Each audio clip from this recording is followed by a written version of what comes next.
Hello my friends, welcome back to our channel. इस video में हम लिखने वाले हैं प्लास्टिक प्रदूषण का समाधान पर 400 शब्दों में निबंध। तो ज्यादा समय ना लेते हुए दोस्तों, चलिए लिखना शुरू करते हैं। प्लास्टिक प्रदूषण का समाधान।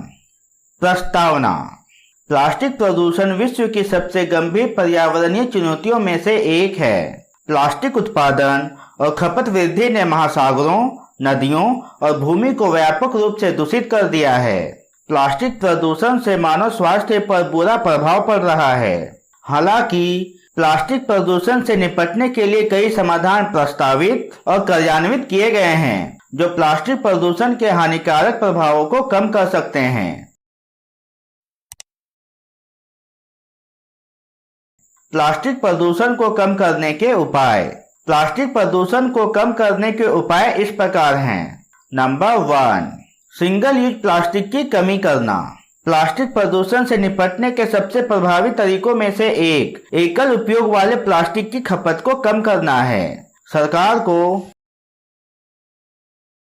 प्लास्टिक बैग, स्ट्रॉ और अन्य डिस्पोजल वस्तुओं पर प्रतिबंध लगाना चाहिए। नंबर 2, पुनर्चक्रण अथवा रिसाइकलिंग और अपशिष्ट प्रबंधन। प्लास्टिक को पर्यावरण में प्रवेश करने से रोकने के लिए पुनर्चक्रण और अपशिष्ट प्रबंधन प्रणालियों में सुधार आवश्यक है। इससे प्लास्टिक उत्पादन की मांग में काफी कमी आ सकती है। नंबर 3, पैकेजिंग में नवप्रवर्तन। पैकेजिंग प्लास्टिक कचरे का एक हिस्सा है। सरकार को पैकेजिंग के लिए प्लास्टिक का एक दूसरा विकल्प ढूंढना चाहिए। कागज की पैकेजिंग से प्लास्टिक के उत्पादन को कम किया जा सकता है। नंबर 4, शिक्षा और जागरूकता। प्लास्टिक प्रदूषण से पर्यावरणीय प्रभावों के बारे में जागरूकता बढ़ाना आवश्यक है। स्कूलों, विश्वविद्यालयों और सामुदायिक संगठनों को अपने पाठ्यक्रम में पर्यावरण शिक्षा को शामिल करना चाहिए। लोगों को अपशिष्ट प्रबंधन, पुनर्चक्रण और प्लास्टिक की खपत को कम करने के तरीकों के बारे में जागरूक किया जाना चाहिए। नंबर 5, अंतर्राष्ट्रीय सहयोग और नीति। प्लास्टिक प्रदूषण की कोई सीमा नहीं है। इस मुद्दे को प्रभावी ढंग से हल करने के लिए वैश्विक सहयोग की आवश्यकता है। अंतर्राष्ट्रीय समझौते और नीतियां प्लास्टिक उत्पादन को कम करने, अपशिष्ट प्रबंधन में सुधार करने और पर्यावरण में प्लास्टिक के रिसाव को कम करने में महत्वपूर्ण भूमिका निभा सकती हैं। नंबर 6, अनुसंधान और सहायक नवाचार।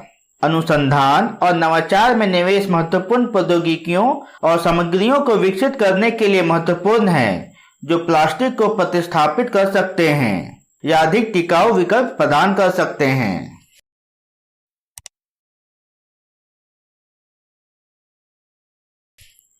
निष्कर्ष। प्लास्टिक प्रदूषण पर्यावरण और मानव कल्याण के लिए एक बड़ा खतरा है। एकल उपयोग वाले प्लास्टिक को कम करना, पुनर्चक्रण और अपशिष्ट प्रबंधन में सुधार करना, पैकेजिंग में नवाचार को बढ़ावा देना, शिक्षा और जागरूकता बढ़ाना, अंतर्राष्ट्रीय सहयोग को बढ़ावा देना और अनुसंधान और नवाचार का समर्थन करना सभी एक व्यापक रणनीति के महत्वपूर्ण घटक हैं। यह आवश्यक है कि हम प्लास्टिक प्रदूषण का मुकाबला करने के लिए मिलकर काम करें और एक अस्थायी भविष्य का निर्माण करें। तो दोस्तों, अगर यह वीडियो आपके लिए हेल्पफुल है तो प्लीज आप इस वीडियो को लाइक और चैनल को सब्सक्राइब करना ना भूलें। धन्यवाद।